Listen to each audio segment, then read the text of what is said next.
केतु का road map समझ लिया ना, फिर तो बढ़िया, नहीं तो केतु रोड पे ले आएगा। ये केतु के बारे में नॉर्मली कहा जाता है। क्यों केतु से लोग इतना डरते हैं? क्योंकि केतु रहस्यमय प्लेनेट है। पता ही नहीं कब केतु फेवर में हो जाएगा, पता ही नहीं कब केतु जो है आपके अगेंस्ट हो जाएगा। लेकिन ये नॉर्मल लोगों की भाषा है। जब केतु का मॉडस ऑपरेंडी, केतु के काम करने का तरीका समझ लेंगे ना, आपको यह भी पता होगा कि क्यों केतु खराब होता है, आपको यह भी पता होगा कि कैसे केतु को सही किया जा सकता है और कैसे केतु का लाभ लेकर अपने सारे जीवन को संवारा जा सकता है। केतु एक ऐसा प्लेनेट है जिसके कुंडली के जो 12 भाव होते हैं ना, हर भाव में इस केतु का बिहेवियर जो है वो अलग अलग होता है। ये नहीं है कि केतु अगर रहस्यमय है तो सभी के लिए कुंडली में केतु रहस्य का ही काम करेगा। ये नहीं है कि केतु अगर बिना सोचे समझे काम करने वाली शक्ति है तो सभी के लिए केतु एक जैसा रिजल्ट देगा। कई लोगों के लिए केतु जो है ये सुपर स्पिरिचुअलिज्म यानी अध्यात्म का कारक बन जाता है। कई लोगों के लिए केतु जो है ईश्वर को पाने का रास्ता बन जाता है। लेकिन वहीं कई लोगों के लिए केतु क्राइम करने का, नशे में डूबने का कारण भी बन जाता है। किस तरह से आपकी लाइफ में केतु आपको प्रभावित कर रहे हैं, क्यों आपके लाइफ के जो बीते हुए पैटर्न हैं वो सीधे सीधे उसके तार केतु से जुड़े हुए हैं, आज के वीडियो में चर्चा का विषय ये रहने वाला है। और साथ में चर्चा का विषय रहने वाला है कि किस तरह से आप अपने केतु को समझ के अपने आने वाले जीवन को खूब अच्छे से संवार पाएं। नमस्ते, मेरा नाम है योगेश शर्मा। स्वागत है आपका happy life with Yogesh Sharma में। और दोस्तों, इस वीडियो में आगे बढ़ने से पहले एक विनम्र निवेदन कि अगर अभी तक आपने अपने इस चैनल को सब्सक्राइब नहीं किया है ना, तो कृपया सब्सक्राइब जरूर करिएगा और बेल बटन दबाना बिल्कुल मत भूलिएगा। तो केतु जो है ना, कुंडली के 12 घरों में अलग अलग तरह से हमारे जीवन को प्रभावित करता है। तो 12 घर हैं, तो चलिए हर घर से शुरू करके हम देख लेते हैं कि जो केतु है हर घर में क्या नतीजा देता है। अगर केतु आपके बर्थ चार्ट में पहले भाव में, लग्न में यानी फर्स्ट हाउस में है ना, तो इसका सबसे बड़ा जो प्रभाव पड़ेगा ना, सबसे बड़ा प्रभाव होता है कि इंसान अपने नेटिव लैंड पे, जहां पे पैदा हुआ है ना, वहां पे टिक नहीं पाता है। अगर इंसान किसी मोह के वशीभूत होके अपने नेटिव लैंड से ही टिका रहता है ना, तो फिर वो पक्का एक एवरेज जीवन बिताएगा। ये केतु कहते हैं। केतु कहते हैं कि जन्मस्थान से दूर जाओ, या कम से कम जिस नेटिव घर में पैदा हुए हो वो घर ही चेंज हो जाए, तो उस इंसान के केतु पॉजिटिवली एक्टिवेट होते हैं और इंसान के जीवन में जो है फर्क लाना शुरू कर देते हैं। ये जो केतु होते हैं ना, जिनके लग्न में केतु होता है, ये केतु उनके बिहेवियर पैटर्न को बहुत अलग तरीके से प्रभावित करते हैं। अब लग्न जो है ये होता ही बिहेवियर से जुड़ा हुआ है। अब केतु जो है ये एक रहस्यमय प्लेनेट है, लेकिन लग्न में आके इनकी तहसीर, इनका फ्लेवर, इनका काम करने का तरीका बदल जाता है। अब ये लोग किस तरह के नेचर के बन जाते हैं, ये सभी से सच सुनना चाहते हैं। खुद भी जो फैक्ट्स हैं या सच है ना, उसको ये कहने में यकीन करते हैं। यानी बातों को ज्यादा घुमा के नहीं कहते, सीधा बात को कह देना। और सामने वाला भी जब बातें घुमा के कहता है ना, इनको पसंद नहीं आता है। यानी सीधा कहना, सीधा सुनना लग्न के केतु वालों का एक फेवरेट एक्टिविटी बन जाती है, इनके स्वभाव में शामिल हो जाता है। ये केतु अगर अच्छे चलते रहे ना, तो ऐसा इंसान का इन्फ्लुएंस बहुत होता है, गुडविल बहुत होती है। लेकिन किसी बुरे प्लैनेट की वजह से या आपके अपनी एक्टिविटीज की वजह से ये केतु खराब हो जाए। आप सोच रहे होंगे कि भैया एक्टिविटीज ऐसी कौन सी हैं जिनको करने से हमारे लग्न के केतु खराब हो जाएंगे। सबसे पहले तो अगर आपने अपने घर में कुत्ता पाल लिया तो लग्न के केतु खराब हो जाएंगे। अब ये बदनामी देंगे, अब ये आपकी गुडविल को, ब्रांडिंग को खराब करेंगे, आपको अजीब सी एंग्जाइटी देनी शुरू कर देंगे। लग्न के जो केतु है ना, यहां पे घर में कुत्ता पालना जो है ये बहुत बुरी तरह से मना होता है। केतु कई और कारणों से बिगड़ जाते हैं। सपोज करिए केतु जो है ओवरऑल हर एक के लाइफ में ना किस चीज का कारक होते हैं, फर्श का कारक भी केतु होते हैं। घर का फर्श अगर दरारों वाला होगा, खराब होगा, टूटा फूटा रहेगा, तो भी आपके लग्न के केतु खराब हो जाएंगे। इस केस में ना इंसान जैसे कर्सिंग करना, श्राप देते रहना, तेरे साथ ऐसा हो जाए, उसके साथ वैसा हो जाए, ऐसी बातें बहुत करता है। और जब ऐसी बातें करता है ना, तब उसके जीवन में ढलान आनी शुरू हो जाती है। तो लग्न में केतु है ना, सच कहना, सच सुनना अच्छी चीज है, लेकिन कर्सिंग करना, श्राप करना जो है ये एग्जैक्टली बहुत बड़ी चीज है, बहुत बुरी चीज है। इससे आपकी कर्मगति खराब होगी। लग्न के केतु वालों के साथ एक और चीज जुड़ी होती है, इनको सर दर्द बहुत ज्यादा इजीली हो जाती है। बहुत सारे लग्न के केतु वाले लोग हैं जो नॉर्मली सुबह उठते ही या रात को सर दर्द का शिकार पड़ा रहते हैं उनको। और अगर आपको लगता है ना लग्न में केतु और सर दर्द हो रही है, तो अपने केतु का कोई ना कोई दान करिए, केतु को सही करिए, तो आपके सर की जो दर्द है बहुत जल्दी सही हो जाएगी। लग्न के केतु वालों में एक और एट्रीब्यूट बहुत पाया जाता है, जिद। ये किसी चीज पे अटक जाए ना तो उस चीज को पूरा करके मानते हैं, जिद्दी होते हैं। अब जिद कई मायनों में अच्छी होती है। कि अगर किसी काम को करने की जिद है फिर तो अच्छा, लेकिन गलत बातों की जिद जिसको बालहट बोला जाता है, अगर वैसा है तो फिर लग्न के केतु क्या करेंगे, आपको ओवर थिंकिंग, एंग्जाइटी, डिप्रेशन में भी धकेलेंगे, क्योंकि आपने गलत जिद करके इस केतु को खराब रूप से एक्टिवेट कर दिया है। अब ये केतु अगर आपको खराब कर रहे हैं ना, तो अपनी पॉकेट में, अपने वॉलेट में लाल रुमाल हमेशा रखिए। इतना सिंपल उपाय और लग्न का केतु हर हालत में आपको अच्छे नतीजे देने शुरू कर देता है। देखा आपने किस तरह से केतु जो हैं हमारे जीवन में साइलेंटली बैठे हुए हैं, लेकिन कितनी गहराई से हमारे जीवन को प्रभावित कर रहे हैं। तो चलिए दूसरे घर की बात करते हैं। बर्थ चार्ट के दूसरे घर में केतु हो, अब दूसरा घर किस चीज का है, ये पैसे का घर है, परिवार का घर है, वाणी का घर है, आपकी ईटिंग हैबिट्स का घर है। तो जब भी दूसरे घर में केतु होंगे तो सबसे पहली तो बात है कि इंसान का जो, अब देखिए केतु जो है ना, यहां पे केतु का फ्लेवर बदल गया। फर्स्ट हाउस में केतु आपके बिहेवियर से कनेक्ट कर रहे थे, अब यहां पे केतु आपके पैसे से और आपके परिवार से कनेक्ट कर रहे हैं। इस चीज को ध्यान से समझिएगा। जो लोग एस्ट्रोलॉजी सीखना चाहते हैं ना, ये वीडियो उनके लिए भी बड़ा इंपॉर्टेंट है, और जो लोग ऑलरेडी एस्ट्रोलॉजी की प्रैक्टिस कर रहे हैं, मैं ये भी आशा करता हूं कि ये उनके भी बहुत वैल्यू ऐड करेगा, क्योंकि कुंडली देखने में भी ये नॉलेज जो है बड़ी सहायता करने वाली है। तो केतु जो है सेकंड हाउस में पहले जो पैसे से जुड़ता है, अब केतु का फ्लेवर क्या है, केतु का फ्लेवर है चलते फिरते रहना। स्वर भानु राक्षस का जब सर काट दिया गया, सर राहु कहलाया, धड़ केतु कहलाया। सर सोच सकता है और धड़ जो है ये चल सकता है या काम कर सकता है। तो केतु करने के भी कारक है, चलने के भी कारक हैं। तो यात्राओं के कारक जो हैं वो केतु हैं। अब यात्राओं का कारक एक प्लेनेट जब पैसे के घर से जुड़ा, तो पैसा कहां से आएगा, पैसा यात्राओं से आएगा। तो केतु दूसरे घर में होंगे तो जर्नीज के द्वारा पैसा आएगा। ये इंसान जितना ट्रेवल करेगा या अपने काम में टूर्स एंड ट्रेवल जितने ऐड करेगा, उतना उसके जीवन में पैसा आता रहेगा। केतु खाली यात्रा के कारक नहीं है, केतु मूड स्विंग्स के भी कारक हैं। तो नॉर्मली देखा गया है कि जिनके केतु जो हैं ये सेकंड हाउस में होते हैं ना, इनके परिवार में कोई ना कोई एक इंसान ना थोड़ी सी सड़ियल नेचर का जरूर होता है। आप इस चीज को आजमा के जरूर देखिएगा कि केतु जिनके भी सेकंड हाउस में होते हैं ना, उनके परिवार में कोई एक मेंबर ऐसा, इनकी खुद की नेचर भी ऐसी हो सकती है, लेकिन परिवार का कोई एक मेंबर जरूर ऐसा होता है, क्योंकि परिवार के घर में केतु है ना, जिनकी नेचर अजीब सी एक ऐसी नेचर होती है जिसको हम अपनी बोलचाल की भाषा में थोड़ी सड़ियल नेचर भी कह देते हैं। अब केतु डिटैचमेंट के भी कारक हैं। केतु जहां पे एक्टिव होते हैं ना, उन चीजों से इंसान को थोड़ा सा विमुख कर देते हैं, डिटैच कर देते हैं। अब परिवार और डिटैचमेंट ये दो चीजें जब जुड़ गई तो क्या देखा जाता है कि कोई अपने परिवार से डिटैच होकर दूसरे के परिवार में जाना, अडॉप्ट होना। तो केतु सेकंड हाउस वालों के परिवार में देखा गया है कि कोई कहीं पैदा हुआ और कहीं पे पला या अडॉप्टेड, इनके परिवार में ऐसा एक इंस्टांस भी जरूर देखने को मिलता है। तो केतु सेकंड हाउस में हो तो दिक्कत दे रहे हो। अब दिक्कत हो कैसी हो सकती है, दिक्कत हो सकती है पैसे को लेके, दिक्कत हो सकती है खुद भी कटे कटे रहना बाकियों से। इस तरह की दिक्कतें होना, तो इंसान को सोना अपने शरीर पे पहन के रखना चाहिए।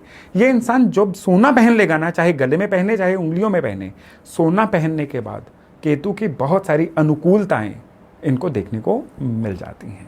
तो चलिए अब केतु की यात्रा तीसरे घर पे लेके जाते हैं। अब तीसरा घर जो है ये आपके कॉन्टेक्ट्स को कंट्रोल करता है, आपका कम्युनिकेट करने के तरीके को कंट्रोल करता है। आपके समाज में जितने भी नाम है या लोग जितने आपको जानते हैं, सारे के सारे केतु थर्ड हाउस से देखे जाते हैं। अब केतु जो थर्ड हाउस में होगा, तो सबसे पहली बात तो यह है कि यहां पे केतु का फ्लेवर क्या करेगा, एक्सपैंड करेगा। थर्ड हाउस के केतु वालों के जो संपर्क होते हैं ना, कॉन्टेक्ट्स, ये काफी होते हैं।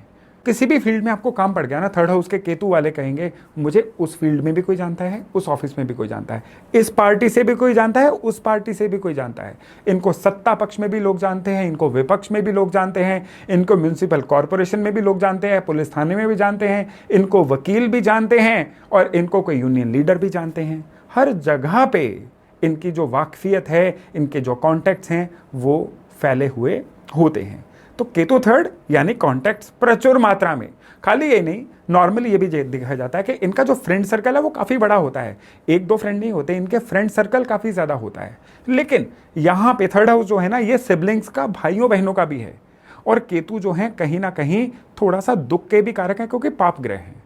तो केतु जब थर्ड हाउस में होते हैं तो इनके सिबलिंग्स में से, इनके भाइयों बहनों में से कोई एक भाई बहन जीवन में थोड़ा सा दुखी ज्यादा रहता है, ये भी देखने वाली बात है। और केतु थर्ड हाउस में ना बॉडी में भी थोड़ी सी दिक्कत देते हैं, या तो इनको घुटनों की या चलने फिरने की कोई ना कोई दिक्कत आती है, या इनको किसी ना किसी तरह से बैक एक की कोई ना कोई दिक्कत आती है। थर्ड हाउस जो है ना, ये पड़ोस का भी घर होता है। तो अब थर्ड हाउस में केतु हैं, तो नॉर्मली देखा गया है जिनका थर्ड हाउस में केतु होता है और जिस घर में ये पैदा हुए होते हैं, यानी बॉर्न एंड ब्रॉटअप हुए होते हैं, क्योंकि पैदा आजकल नॉर्मली लोग हॉस्पिटल में होते हैं, मैं मेन बात कर रहा हूँ ब्रॉटअप होने वाले घर की, नेटिव जो घर होता है, उस घर के जो साथ वाला कोई घर होता है ना, वहां पे कोई रह नहीं रहा होता है, या उस घर में कोई टिकता नहीं है, यानी उजड़ा हुआ घर इनके पड़ोस में या क्लोज प्रॉक्सिमिटी में थर्ड हाउस के केतु वालों को मिल जाता है। ये निशानियां आपको बता देंगी कि आपके केतु एक्टिवेटेड हैं कि नहीं, या आपके केतु कहां पे हैं। इसलिए ये जानकारी, ये वीडियो बड़ा इंपॉर्टेंट है। इनके जीवन में एक और बड़ी ट्रेजेडी सी रहती है कि इनसे ना नहीं हो पाती है, ये हर जगह पे हाँ कर देते हैं और फिर फंस जाते हैं। मना करने की इनको एक हैबिट बनानी होगी, अभ्यास करना होगा, तभी थर्ड हाउस के केतु वाले जो हैं जीवन में सुखी रह पाएंगे।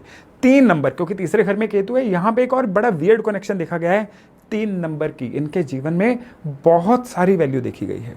3 मामा हो सकते हैं, 3 बहन भाई ये हो सकते हैं, 3 चाचा हो सकते हैं, या इनके जो पिताजी हैं वो 3 भाई हो सकते हैं।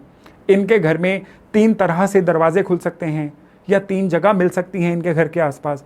3 का जो नंबर है ना, उसका कोई ना कोई वियर्ड कनेक्शन इनके जीवन में जरूर देखने को मिल जाता है। अब केतु थर्ड हाउस में है और इनकी किसी से अगर बन नहीं रही है, लोगों से लड़ाई झगड़े निरंतर रह रहे हैं, पड़ोसियों से भी दिक्कतें रह रही हैं, तो इनको अपने दोनों कानों पे केसर का तिलक लगाना चाहिए और हरी मूंग की जो दाल है ना, उसको पक्षियों को रोज डालना चाहिए। थर्ड हाउस के केतु की काफी पीड़ा इससे खत्म हो जाती है। अब केतु जो हैं चौथे घर में, चौथा घर ममता का, माँ का घर, चौथा घर आपके जीवन में आने वाले सुखों का घर, चौथा घर आपके व्हीकल्स का घर, आपके नेटिव लैंड का, आपके प्लेस ऑफ रेजिडेंस है, उसका भी चौथा घर है। केतु की ऊर्जा जब यहाँ पे आती है ना, सबसे पहले चंद्रमा केतु के दुश्मन होते हैं, तो चंद्रमा को हिट करती है। चंद्रमा माँ है, तो जिनके चौथे घर के केतु हैं ना, उनके माँ परेशान रहती हैं, उनके माँ को एंग्जाइटी हो सकती है, या उनकी माँ को सेहत की कोई ना कोई दिक्कत हो सकती है। इनके खुद के सुखों में भी जीवन में ज्यादातर कोई ना कोई फ्लक्चुएशन, कमी देखी गई है। लंबे समय तक सुख नहीं आते हैं, इनके जीवन में उतार चढ़ाव लगातार चलते रहते हैं, और काम करने की जो तरक्की की स्पीड है ना, वो भी काफी स्लो रहती है।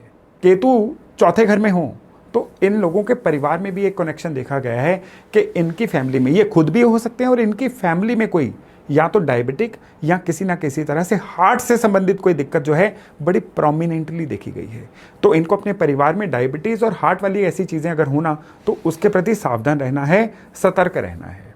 केतु चौथे घर में हो तो ऐसे इंसान का या तो एक काम टिकता नहीं है, ये काम बदलते रहते हैं, या इनके काम में इनको एक फ्रस्ट्रेशन आती रहती है कि ये काम में लगातार लंबी तरक्की नहीं कर पाते हैं। ये अपने से कम काबिलियत वाले लोगों को अपने से आगे बढ़ता हुआ देखते रहते हैं, और इनके अंदर एक कॉम्प्लेक्स आ जाता है कि शायद मेरे में कोई कमी होगी जिसकी वजह से मेरे जीवन में तरक्की की रफ्तार जो है वो थोड़ी सी कम है। अगर ऐसी भी दिक्कत है ना, तो चौथे घर के केतु वालों को गणेश चतुर्थी का उपवास हमेशा करना चाहिए। और दूसरे नंबर पे रेमेडी है, आप एक इसको कुछ भी समझ लीजिए, लेकिन चौथे घर के केतु के बारे में ये हमेशा काम करती है।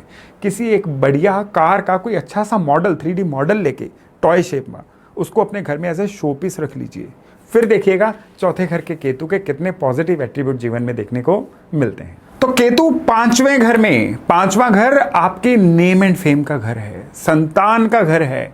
5वां घर जो है आपकी सीखने की ताकतों का घर है। तो 5वें घर में केतु की जब रहस्यमय शक्ति आ जाती है ना, तो इसके नतीजे भी उतने ही रोचक होते हैं। तो अगर ये विद्या का घर है ना, तो नॉर्मली देखा गया है केतु 5वें भाव में हो तो विद्या में या तो कोई ना कोई रुकावट आती है, और ज़्यादातर ये जो रुकावट होती है ना, ये या तो परिस्थितिवश होती है या इंसान की अपने लापरवाहियों की वजह से होती है। और रुकावट ना आए, कई कारण और हो सकते हैं, रुकावट ना आए लेकिन फिर भी पढ़ाई की कोई जो दिशा है ना, वो बड़ी ड्रास्टिकली चेंज होती है। 90 डिग्री का चेंज आ जाता है इंसान की सीखने की लाइन में। 5वें घर का केतु जब खराब होता है ना, ये इंसान की नेम एंड फेम को खराब करता है। मानहानि देता है। लेकिन यही केतु जो है, केतु का एक स्वरूप झंडा भी है, यानी नेम एंड फेम। अगर केतु अच्छा हो तो बहुत दे देता है, लेकिन केतु 5वें घर वालों को नेम एंड फेम मिलता है जीवन के सेकंड हाफ में, यानी करीबन 42-45 साल की उम्र के बाद इनको जीवन में ब्रांड सेटल होना शुरू होता है, इनको नेम एंड फेम मिलना शुरू होता है। केतु 5वें घर में होना हेल्थ को लेके 2 या 3 तरह की दिक्कतें बहुत ज़्यादा आ सकती हैं। इनको यूरिन की कोई ना कोई दिक्कत ज़रूर आ सकती है। यूरिन की दिक्कत के अलावा बैक एक की दिक्कत, यानी पीठ दर्द, कमर दर्द की जो दिक्कत है वो भी बहुत प्रोमिनेंटली जो है इनको आ जाती है। और साथ ही साथ इनको मूड स्विंग्स जो हैं ये भी काफ़ी मात्रा में रह सकते हैं। तो इन चीज़ों को भी अवॉइड करना है, नेम एंड फेम को खराब होने से भी बचाना है। तो जिनके भी केतु 5वें घर में हैं, इनको हर साल में एक बार कम से कम 4 नींबू लेके उनको चलते हुए पानी में विसर्जित करना चाहिए। ये केवल तभी करना है अगर आपको केतु की जो मैंने एट्रीब्यूट्स बताए हैं वो आपके चार्ट से मिलते हुए लग रहे हों तो। चलिए, अब केतु जो हैं ये अगर छठे भाव में हों, छठा भाव है रोग का, शत्रुओं का, कर्जे का यानी ऋण का, तो रोग ऋण शत्रु के भाव में जब केतु आ जाते हैं ना, ये रोग किस तरह के देते हैं?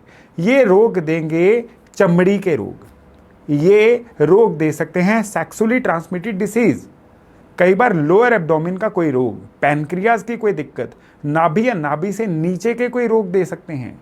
ये चलने फिरने में यानी चाल में भी कोई ना कोई बाधा दे सकते हैं।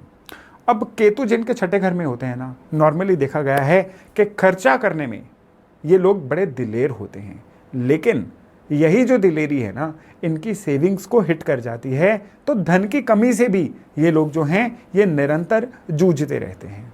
खाली यही नहीं, इनकी जो डिस्टर्ब्ड स्लीप है ना, इंसोम्निया हो सकता है, या रात को प्रॉपर नींद नहीं ले पाते हैं, और उसका असर सारे दिन इनकी रूटीन पे भी दिखता है, इनकी नेचर में भी दिखता है।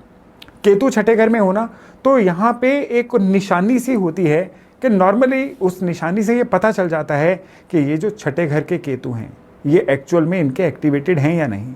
छठे घर के केतु वालों के घर में नॉर्मली फर्नीचर जो है ना ये अनऑर्गेनाइज्ड सा मिलेगा, यानी कई बार एक सोफ़ा जो है दूसरे सोफ़े से मैच नहीं कर रहा होता है, टेबल जो है वो फर्नीचर से मैच नहीं कर रही होती है, कुछ ऐसा, नहीं तो फर्नीचर टूटा फूटा सा मिलेगा इनके घर में, यानी ये फर्नीचर की रिपेयर नहीं करवाते हैं, और उस वजह से फर्नीचर जो है टूटा फूटा इनके छठे घर के केतु को प्रॉपरली एक्टिवेट भी कर देता है और ख़राब तरीके से एक्टिवेट कर देता है। केतु छठे घर में जो लोग नौकरी में होते हैं ना, उनको नौकरी में भी काफ़ी ज़्यादा उतार चढ़ाव या दिक्कतें देखने को मिल जाती हैं। केतु छठे घर में हो और ये दिक्कतें आ रही हो ना, तो लेफ्ट हैंड की जो इंडेक्स फिंगर है उसमें एक सोने का छल्ला पहन लीजिए, अगर आप अफोर्ड कर पाएँ तो ये जो सोने का छल्ला है ना, ये छठे घर के केतु की जितनी भी ये नेगेटिव ट्रेट्स होती हैं ना, उनको एक कदम से सही कर देगा। तो चलिए, अब केतु बर्थ चार्ट के 7वें घर में क्या नतीजे देता है।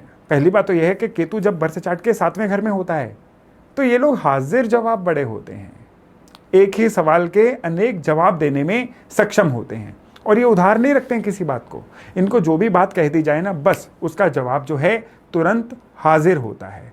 हालांकि डोमेस्टिक फ्रंट पे इनको थोड़ी सी दिक्कत ये हो जाती है कि इनके जो जीवन साथी है वो या तो बीमार रहते हैं, या शादी के बाद उनकी नेचर में बड़ा परिवर्तन आ जाता है, वो लगातार मूड स्विंग्स का शिकार होते रहते हैं, या एकदम से चुप या एकदम से खूब सारा गुस्सा उनमें आना शुरू हो जाता है। इस तरह का जो पोलर बिहेवियर होता है ना, बाइपोलर बिहेवियर, वो जीवन साथी में डेवलप हो जाता है। इवन केतु 7वें घर में होना तो सरकार की तरफ से कोई दंड, पेनल्टीज, नोटिसेज ये रूटीन में देखने को मिल जाते हैं। केतु 7वें घर वाले लोग जो है ना, उधेड़बुन में बहुत रहते हैं, नॉर्मली किसी भी डिसीजन पे नहीं पहुंच पाते, अजीब से डिलेमा में रहते हैं कि ये चीज़ की जाए ना की जाए, की जाए ना की जाए। तो इसी उधेड़बुन में इनका काफ़ी सारा समय वेस्ट भी होता है।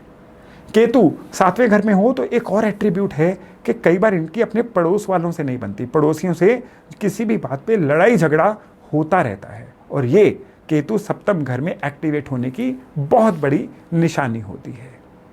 केतु 7वें घर वाले लोग कई बार क्या करते हैं, ओवर प्रॉमिस कर देते हैं। इनको अपनी इमेज की बड़ी परवाह होती है, इमेज को बचाने के लिए कुछ ऐसे वायदे इनसे हो जाते हैं जिनको ये बाद में पूरा नहीं कर पाते और उस वजह से भी इनको दिक्कत हो जाती है।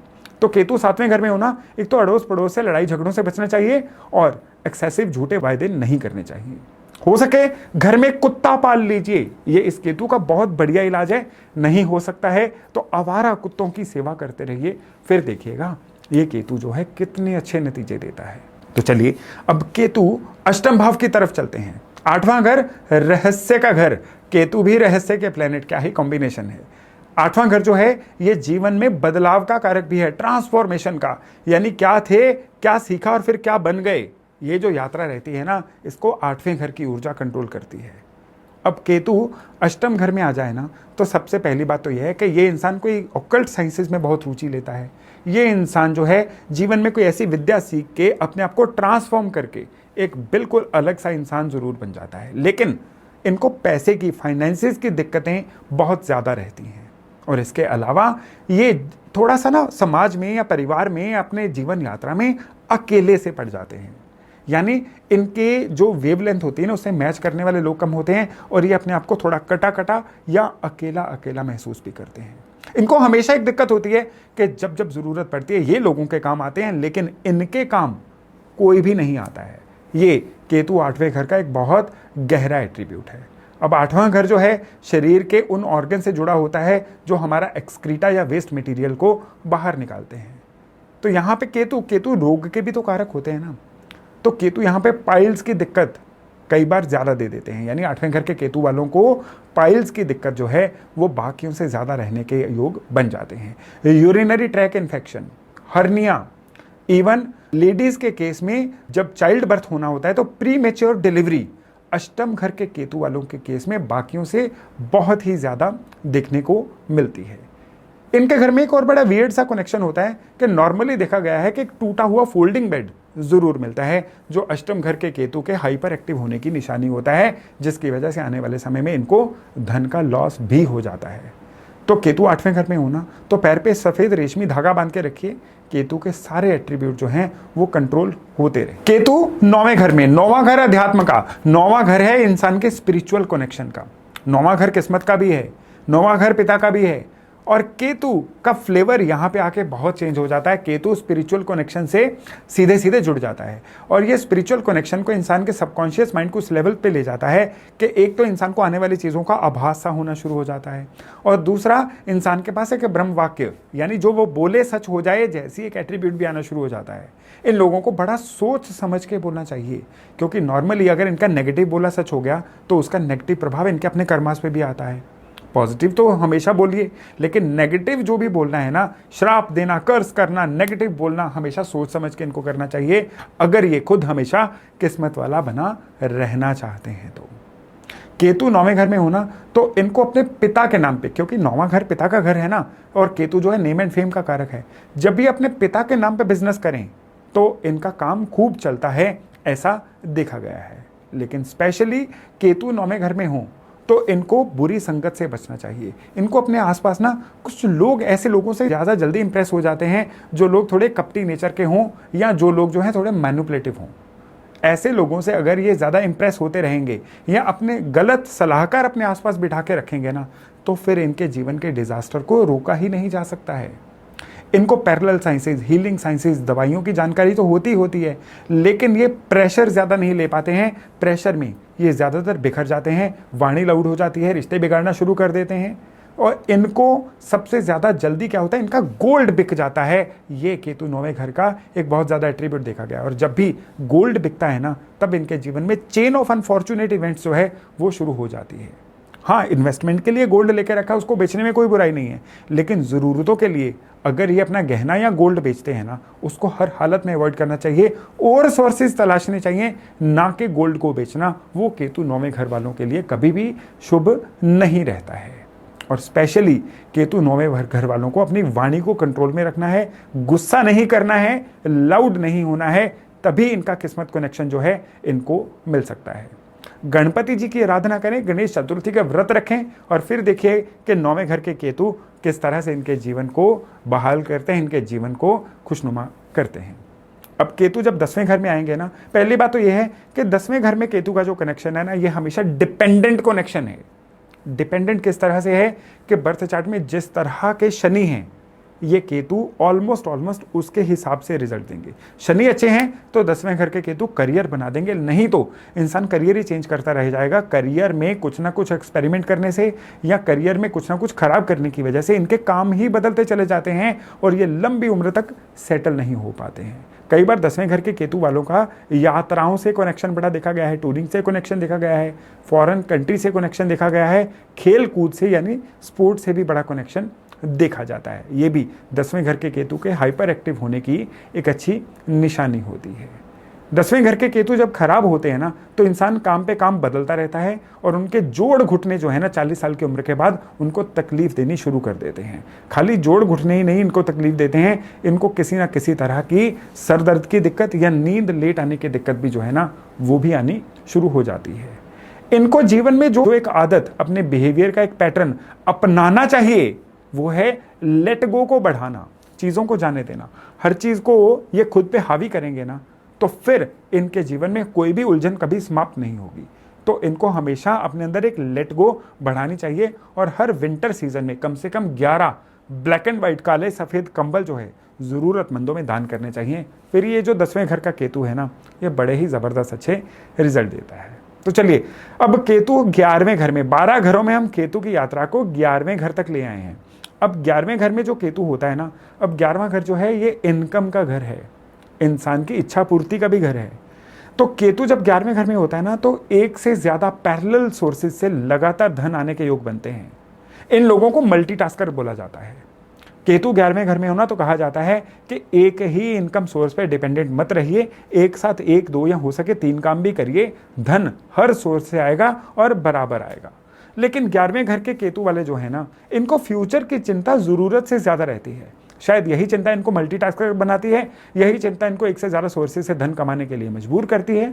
और 11वें घर के जो केतु हैं, इनको फ्यूचर के लिए सबसे पहले तो इनसिक्योर्ड नहीं होना है। जितना ये फ्यूचर के लिए इनसिक्योर्ड होंगे ना, उतना अपने शरीर को ज्यादा काम कर करके खराब करेंगे।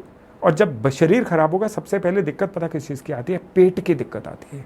पेट की बीमारियां जो हैं वो इनको सबसे पहले घेर लेती हैं और उस वजह से इनके जो भी काम चल रहे होते हैं ना, उनमें भी एक डाउनवर्ड ट्रेंड आना शुरू हो जाता है। तो इनको चाहिए कि जो भी काम कर रहे हैं वर्तमान में जिएं और अपने फ्यूचर की चिंता बिल्कुल मत करें। जो काम कर रहे हैं अल्टीमेटली वही काम इनको अच्छे नतीजे 100% देगा। 11वें घर के केतु वालों के लिए एक और बड़ा इंटरेस्टिंग फैक्ट है कि इनकी ब्रॉडर फैमिली में से, चाहे वो ननिहाल साइड हो या वो दादाजी वाली साइड हो, ब्रॉडर फैमिली में से कोई एक इंसान अडॉप्टेड जरूर होता है या कहीं पे जन्म लेके उसको किसी और ने पाला होता है, ऐसा एट्रीब्यूट जरूर होता है। कई परिवारों में होता है ना कि बड़े भाई का बेटा छोटे भाई ने पाल लिया या बुआ का बेटा परिवार में किसी मेंबर ने पाल लिया। ऐसा कोई ना कोई सीन जरूर देखने को मिलता है और ये भी 11वें घर के केतु के एक्टिवेट होने की बहुत बड़ी निशानी होती है। अब 11वें घर में केतु है, मन से चिंता नहीं जा रही है, पेट की बीमारियां नहीं जा रही हैं, तो काले सफेद पत्थर से बना हुआ एक रोटी बेलने वाला चकला लीजिए, स्पेशली जिसके नीचे 3 लेग्स हों, उस पर बेली हुई रोटी जो है रोज खानी शुरू करिए। फिर देखिएगा 11वें घर का केतु किस तरह से आपके सेहत में और आपके मन की चिंताओं को दूर करने में आपको लाभ देता है। तो चलिए, अब अंत में हम बात करते हैं केतु 12वें घर की।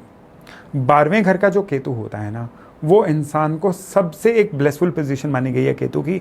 ये इंसान को वर्तमान में रहना सिखाता है, ना फ्यूचर की चिंता, ना पास्ट का कोई रिग्रेट। ये लोग वर्तमान में रहते हैं, बड़े खुश रहते हैं। इनको ओकल्ट साइंसेस का, ज्योतिष का बहुत ज़्यादा शौक भी रहता है। इनको अज्ञात को जानने की इच्छा भी रहती है। कई बार तंत्र मंत्र तक भी ये जानने के शौकीन रहते हैं। यानी ये ओकल्ट के लिहाज से केतु की बड़ी हैपनिंग पोजीशन है।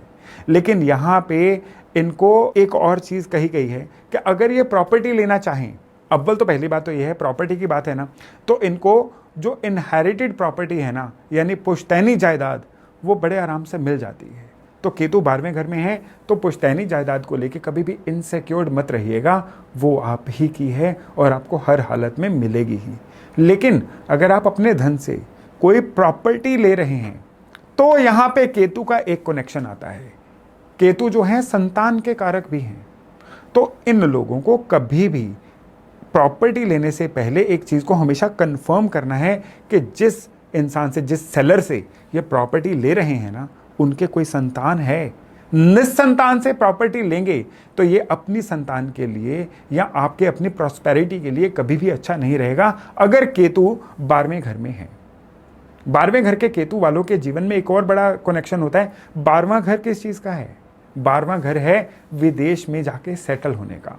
अब केतु, जैसा मैंने आपको बताया, यहां पे आके संतान के बड़े स्ट्रॉन्ग कारक बनते हैं।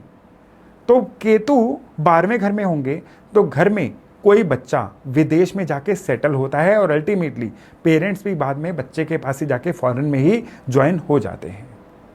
केतु 12वें घर में होना तो वात पित्त कफ में से वात जो एलिमेंट होता है ना, वो शरीर में इम्बैलेंस रहता है। अब वात पित्त कफ में वात क्या होता है? वात एनर्जी को बोला जाता है रनिंग एनर्जी, यानी वो एनर्जी जो आपको रनिंग मोड में रखे, शरीर में ब्लड को रनिंग मोड में रखे और शरीर को खुद को भी रनिंग मोड में रखे। अब वात एनर्जी जब खराब होती है ना, इंसान के अंदर ब्लड प्रेशर की दिक्कत आनी शुरू हो जाती है। वात एनर्जी खराब होती है, इंसान के जोड़ों में दर्दें आनी शुरू हो जाती हैं, यानी वो हर चीज़ जो इंसान की चाल को प्रभावित करे, ऐसा इंसान खुद को एक्सप्रेस भी ढंग से नहीं कर पाता है। तो केतु 12वें घर में वात रोग जो हैं उसकी हमेशा आशंका बनी रहती है। इसलिए मेडिकली वात रोगों के बारे में हमेशा आप सतर्क रहिए। ऐसी दिक्कतें हों तो डॉक्टर से परामर्श करिए। 12वें घर के केतु वालों के लिए उपाय का कहा गया है कि रोज 5 से 10 मिनट के लिए ट्रांस में जाइए, मेडिटेशन में जाइए, ताकि 12वें घर के केतु आपको बहुत बेहतरीन रिजल्ट दे पाएं। तो दोस्तों, ये थी मेरी एक छोटी सी कोशिश कि किस तरह से केतु जो हैं अपनी रहस्यमय ऊर्जा के द्वारा आपके जीवन को प्रभावित करते हैं। आपके बर्थ चार्ट में जहां पे भी केतु हैं, आप उससे मैच करके अपने जीवन को प्लान भी कर सकते हैं और कोरिलेट भी कर सकते हैं कि आपके जीवन में जो दिक्कतें आई उसमें केतु का कितना हाथ था। एस्ट्रोलॉजी बहुत बेहतरीन साइंस है। मेरे एस्ट्रोलॉजी के कोर्स भी चल रहे हैं। आप इस साइंस को अगर सीखना चाहते हैं, अप्लाई करना चाहते हैं, इवन आप इसकी प्रैक्टिस भी करना चाहते हैं ना, तो बेझिझक आप दिए गए नंबर पे कांटेक्ट करके आप मेरे कोर्स को ज्वाइन भी कर सकते हैं। तो चलिए, आज की जानकारी यहीं तक। बहुत जल्द मिलते हैं नए टॉपिक, नए विषय के साथ। अपना खूब ध्यान रखिएगा। नमस्ते।